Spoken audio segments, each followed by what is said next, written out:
ఈ ముసలిదే ఇప్పుడు వస్తుంది. ఇప్పుడు వచ్చిన దగ్గర నుంచి పెళ్లికి వెళ్ళి అంటదేమో. ఏ అమ్మా రేఖ, బాగున్నావా? మామ బాగున్నావా? పప్పు అన్నం ఎప్పుడు పెడుతున్నావు? మూడు ఖరాబ్ అవుతుంది.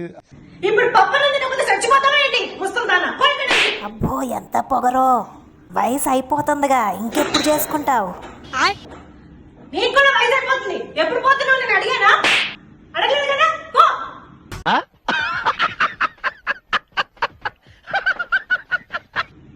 పెళ్ళంట పెళ్ళి. అమ్మా రేఖ, ఆంటీ కొంచెం కందిపప్పు కావాలమ్మా. కందిపప్ప. సరే ఆంటీ, మమ్మీకి చెప్తాను. ఇదిగో.